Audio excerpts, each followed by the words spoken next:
I'm really excited to be here to talk about this topic. It's also quite daunting when I see the faces of so many colleagues from past initiatives and past experiences, and I know that I am in fact speaking to a whole lot of fellow experienced leaders.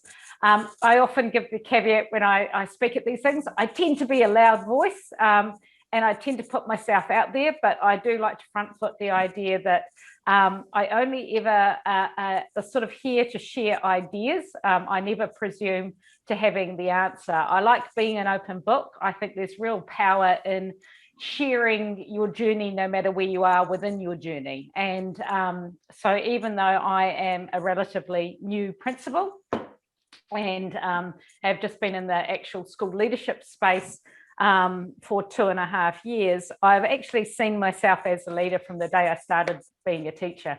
So I am simply just sharing some thoughts and ideas, and I'm really honoured just to be part of the conversation here today. So without further ado, tēnā koutou maua koutou mihi mai, ko rangi toto te manga, ko waitamata te moana, no tamaki makaurau ahau, ko Paul rawa, ko Pearl okumatua, ko Claire toku ingoa, no rewa, tēnā koutou, tēnā koutou, tēnā koutou katoa. So I am principal at Albany Senior High School up here in Auckland. I have, as I said before, been in this position for 2.5 years. Prior to that, I was lucky enough to be part of the establishment leadership team for Hobsonville Point Secondary School with Maury Abraham. And prior to that, have worked at a range of sort of large Auckland secondary schools, and actually had the real pleasure of taking over from Diane and Patience as English facilitator at Teen Solutions for a brief period before I went on to Epsom Girls Grammar School as the director of e-learning. So I've been in education for about 23 years now, am really passionate about leading change. I help to lead the Disrupt Ed community on Facebook. I'm an unapologetic loudmouth out in the public domain, and I will always unapologetically challenge what is being said at a government level or at a media level, particularly when I don't believe that actually the needs of our young people are necessarily being prioritised or met. So that is me. I'm here at home in lockdown in sunny Auckland, and looking forward to sharing with you some ideas today. So a lot of the stuff that I'm talking about today comes from the context of my leadership journey so far at Albany Senior High School. That is a senior school, year 11 to 13, with around 900 students. It is a relatively new school. It's a modern learning environment school. It's a school that I looked up to from the whole time that it has been open, with a leader, Barbara Kavanagh, who I looked up to. It's an incredibly innovative space, both in terms of the building and the curriculum design. And it's got a really neat curriculum structure that has served it very well since its opening 11 years ago. And it's a school that has been doing well, and it has got a good reputation. It could be doing better. And as with many schools, it's always dealing with perceptions and its reputation within the community. Our creativity and our innovative approaches are part of the real strengths of the school, but also part of the real challenge, because with having different approaches comes different perceptions from our community about what the school is doing. And with that comes real challenges with for our teaching team in terms of continuing to deliver what is actually a really complex and personalised curriculum for our young people. And I am lucky enough to be working with a really settled and deeply skilled senior leadership team and staff. And of course, as is everybody here, we are dealing with a school in a time of exponential change. Even prior to the pandemic, I believe our schools have been behind the 8 ball in evolving and changing and becoming the teaching and learning environments that they need to be to ensure that they are fit for purpose. So it's an exciting time to be a leader. I just want to talk a little bit about this concept of teaching to the Northeast. So of course, I have stolen the Northeast term from the esteemed Russell Bishop, and the idea of leading to the Northeast is based very much on the thinking that Russell Bishop talks about in his research and his work based on teaching to the Northeast. So that is a book that was recently published. For those of you who were involved in the Te Kaitanga initiative over many years, this piece of work obviously is very much built on the back of the research that took place within that initiative and the research that took place within Pounamu. And it looks at the idea of effective teaching and learning happening when relationships are at the centre of learning. And he is a strong advocate for this concept of relational pedagogy. So the idea obviously being that relationships ultimately are key, and having that family relationship within the classroom is absolutely key. But it only is effective if we combine it with teachers who have incredibly high expectations of their learners and have high teaching skills. So when he talks about teaching to the Northeast, he of course is talking about the axis on the table that is there. And the idea being that when you're up in that top right-hand corner, when you can, achieve the magical combination of these really strong, warm learning relationships with each and every young person in your classroom, and you can combine it with having really high teaching skills, that's when you hit the absolute sweet spot. And I guess my theory around leading to the Northeast is that we need to take on the same idea as leaders when we consider our teachers and what we expect from them. Credit also to Maury Abraham and the time that I spent with him at Albany Senior High School. He was really big on citing the work on Russell Bishop throughout the development of of Hobsonville Point Secondary School. And it was in my time with Maury Abraham that we really talked about this idea of warm and demanding leadership, being a warm and demanding leader and teacher, and the concept of being a warm demander as a teacher. So if you don't follow Maury's blog, I encourage you to do so. I noticed that he has started to blog again more regularly this year. It makes me feel a little bit guilty every time I see that he's doing that, because I can't quite bring myself to get back into my blog writing at the moment.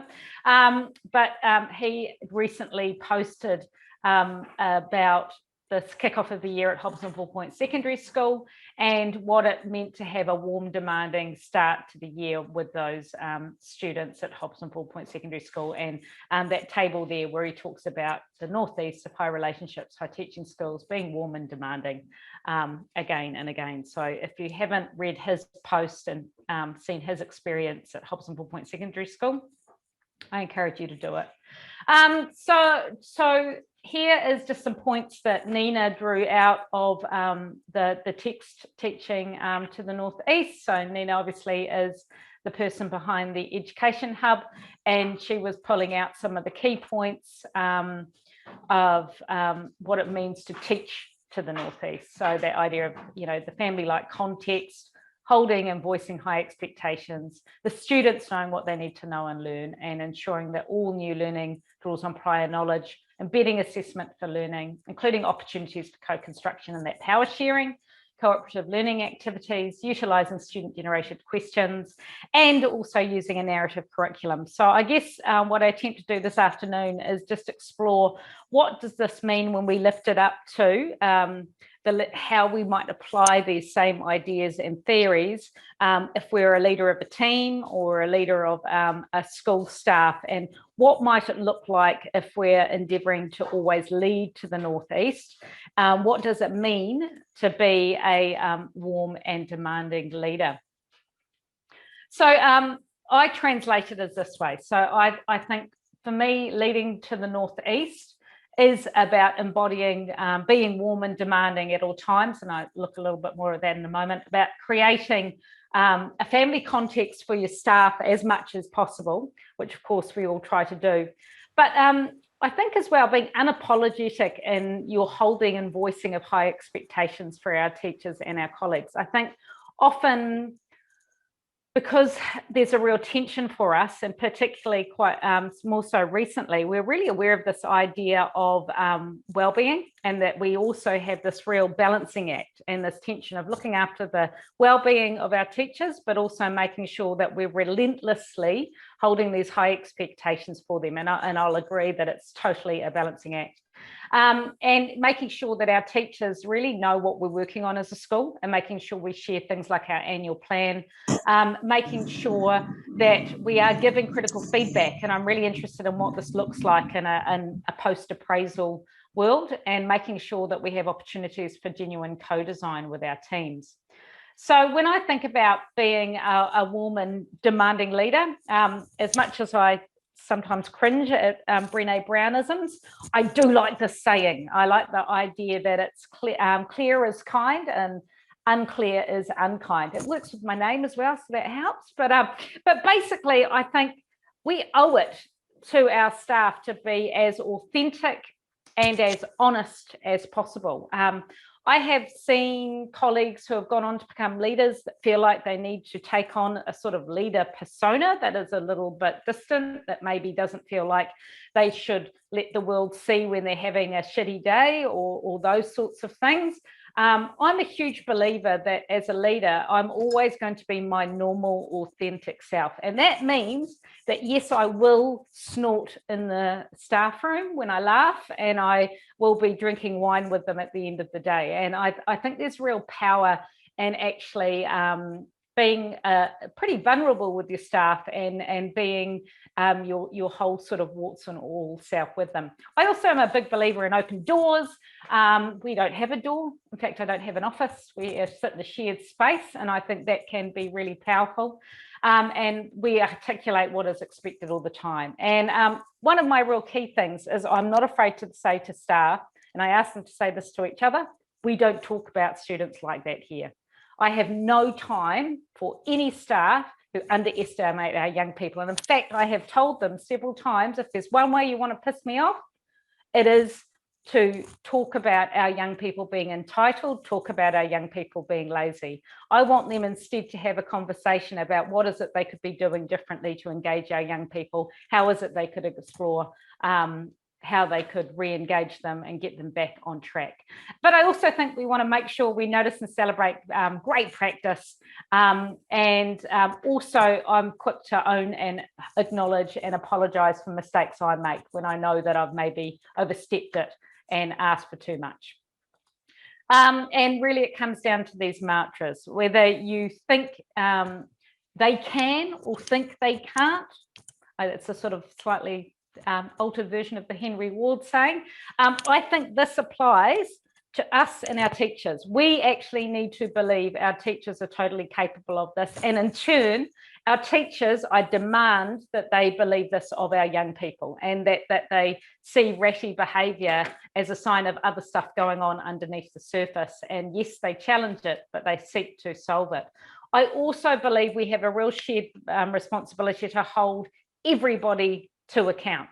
So I often say the standard I walk past is the standard I accept. And so for our teachers, that's the conversations they walk past in the staff room. It's the conversations they may overhear in the hallway. It's the what is going on in classrooms. If you're willing to walk past average performance as a teacher, then quite frankly, you're saying that that's the standard that you accept. And I think it's really important we keep holding everybody to account for expecting just only the very best from our teachers, but also trying to couple that with sort of as much support and care for their well-being as possible. But ultimately, we have to be ready to be prepared for staff feeling challenged. And I really like that saying, understand change is not actually hard, change is uncomfortable. Your job, I believe, as a leader is to make people uncomfortable and then to give them the support and the resources to deal with it. And one of my favorite things that I look at is this thing here, so the learning pit. I'm not going to play the video for you today, but if you haven't watched this video about the learning pit, I encourage you to do so, because to me, one of our main jobs is to push people into the learning pit, but also be there to help pull them out of that learning pit and support them on their journey moving forward. So I guess the next part is talking about, I think, being really explicit, whether you're a school leader or a team leader, about what your priorities are at any one time. And one of my big bugbears historically when I've been in schools is that things like annual plans are either invisible, or if they're not invisible, they're these great big chunky monkey documents that don't actually mean much to teachers on the ground, and don't mean much to the community on a day-to-day basis. And I guess I would say, if I think about what's changed between now before being at Albany Senior and being at Albany Senior, I think Maury absolutely informed my my beliefs around what a great leader looks like. He's a phenomenal, caring, challenging leader, and he is an absolute warm and demanding leader. And I guess for a way of making me work, I think I'm big on creating systems and processes that reinforce principles and beliefs. So, you know, we can have these sort of things that we talk about, that we value, and then often our processes and our systems don't necessarily mean that we're living out that idea. So I guess one of my big things that I've been working on since I've been at Albany Senior High School is making our annual plan a really valuable document. So in the first place, this annual plan is always co-designed. It's designed with our SRT. It is always designed based on data and observation and what has gone on before. So when I came in the middle of 2018, I had a really neat period of time where I had 6 months where I could observe what was going on. I could get a whole lot of community, student, teacher, all of the stakeholder voice that we needed to, and be in a position to co-design and inform an annual plan that was going to be really meaningful on the ground. So this, if Catherine's bothered to stay in this presentation, I can't see everyone's faces. This will be a document that she's probably sick of seeing the title, because this is a document that we actually do put in front of staff time and time again. And it is a document that we talk to and we refer to as driving absolutely every work plan within the school. Obviously, last year we had to do a reassessment. We actually did a rejig partway through the year because we were responding to COVID and to lockdowns, and that reframed some of our priorities and some of the things that we were working on. But actually, for the most part, many of the aims held true. So the way we do it is we've developed this template that I know a number of colleagues have picked up and used, which was just a plan on a page. This is it. I don't have other pages sitting behind it. It is designed to be an A3 document where you can see really clearly the 4 pillars that we're working on, what are the primary aims that we're working on, what are the actions that underpin this, the outcomes and the goals. And we can talk about those outcomes and goals as the success criteria that our staff are working towards. You know, we're often quick to talk about the importance of students understanding success criteria. I would ask yourselves, how well do your staff know the success criteria of your annual plan? And is it a meaningful document? Is it a living document? Is it a document that drives your work from day to day? I try and ensure that most of my job is focused on this high-level strategy, and working with those who are actually going to make it happen. We have a really clear, I hope Jessica doesn't mind, I haven't told Jessica I used her example, but it's from a shared document, so she'll be fine. So one thing that we do is we have a trickle-down approach. So we have the annual plan, which is the document that we share with absolutely everybody.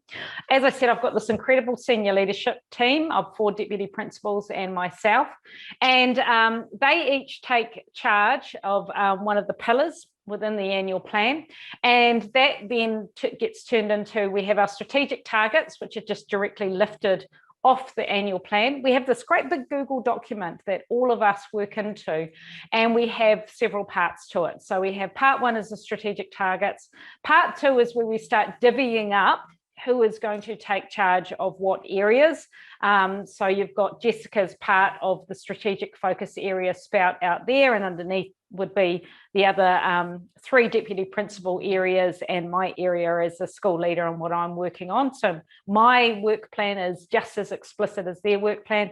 My work plan is exactly what is in my performance agreement with the Board of Trustees. So I have to live out and own up to that as a measure of my success as a school leader. And then underneath that, we actually do a term-by-term breakdown of what is it that we are going to do and undertake. And we start this process for 2021.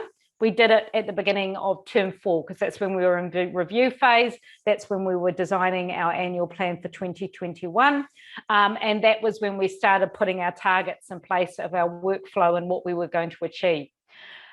So this might seem a little bit micromanaging that we all put this into this transparent shared document, but what it means is it actually enables agency of those leaders, because they then have a really clear picture of what success looks like for them and what it is that they're going to succeed in doing each term to term.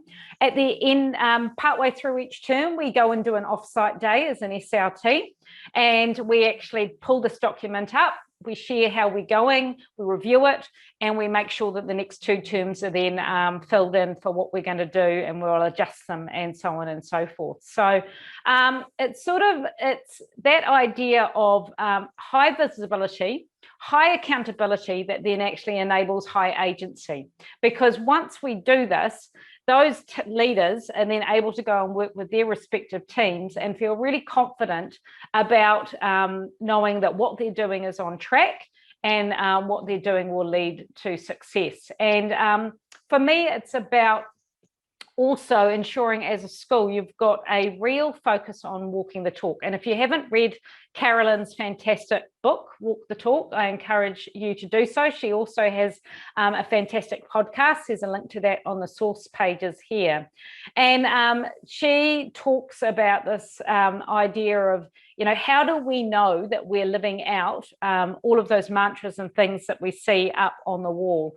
And for us, I focus that with our staff on this idea of if we live out our key mantras. So not our vision, but our mantras. It's not if you're bright, it's how you're bright. No one slips through the cracks, and we will always be a school. So we have the annual plan, which is the real nuts and bolts curriculum stuff that we're working on. And then we have these mantra that we say that we do.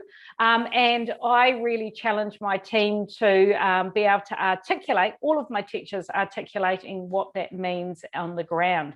And the way that we do that is we do it through a period of co-design. So I was lucky enough at Hobson Ball Point Secondary School to do quite a bit of work with Julia Aiken, who takes the concept of the cynic circles that people are familiar with, and that idea of ensuring that their staff can articulate the core values and beliefs, that they then understand the principles that sit underneath those values and beliefs, but most importantly, probably, that they can also articulate and understand what are the practices that look like, that mean that we are walking the talk. So yes, it's really important that you have your annual plan and really transparent planning with your senior leadership team, but I also think it's really important that if we have a school vision or we have school mantras, that we are absolutely upfront about walking the talk. And how is it that we know that people understand what walking the talk means? And do they understand what the practices are that actually going to be linked to living out a mantra like, it's not if you're bright, it's how you're bright. For us, that became really tied up in the concepts of universal design for learning, and why we have that as a school-wide strategy and focus. For things like no one slips through the cracks, it's one of the reasons why we have a real commitment to responsive assessment approaches, and an absolute default that everyone is responsive in how they support their learners. And I'm just mindful of the time frame, and once again I'm going to stop there. So it's about transparency with your annual planning and accountability, and it's about how you can articulate the stuff that you say you value, and how you can co-design and have a shared ownership for walking the talk. I guess the last bit is about the idea of what critical feedback looks like in this day and age, and this is certainly not something that I have the answer for. I think we're in a really interesting space now that appraisal as a formal requirement has been removed.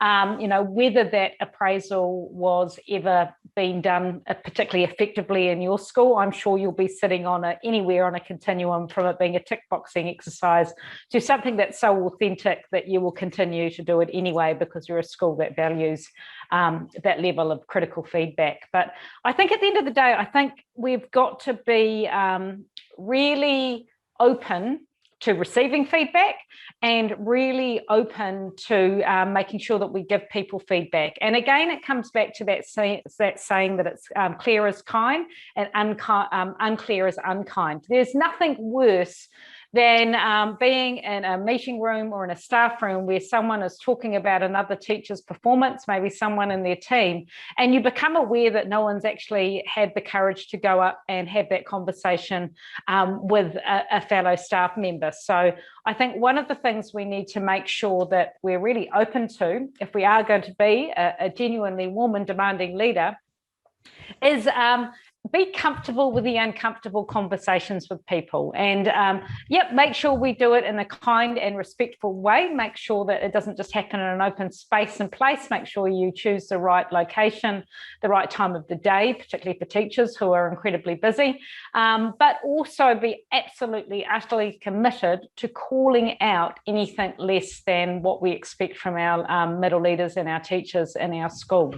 And I have been, admittedly, I'm a little bit biased, but I absolutely love the Code of Professional Responsibility document. And there was the Code and Practice document that came out at the same time as well, that has awesome examples of what a good practice looks like, but also what what sort of poor practice looks like, or what the practice doesn't look like. And I think we need to make sure we're really open to pulling out that document and having conversations.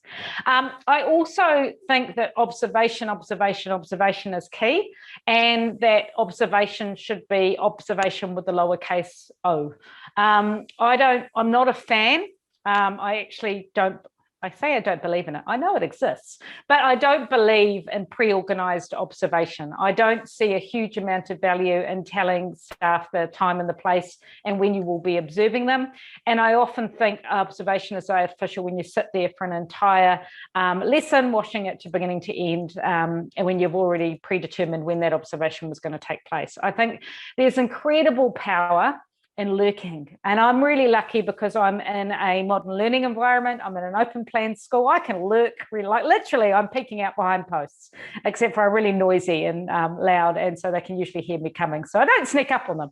But I think there's real power in normalising popping in to classes, having open doors, if you're lucky enough to be in open spaces, to make sure that you plant yourself down, do some planning in a space where you can watch other people doing teacher practice. When I came into Albany Senior High School, I was really upfront with my team and said, I am going to be observing you. I am going to be talking to your students. I am going to be talking to colleagues. I am going to be doing everything I can to get a sense of what is genuinely happening on the ground, not not your gold star lesson plan that you've determined, but just your Joe average teaching on a day-to-day basis. And I think nothing beats that perception. And so we need to notice practice.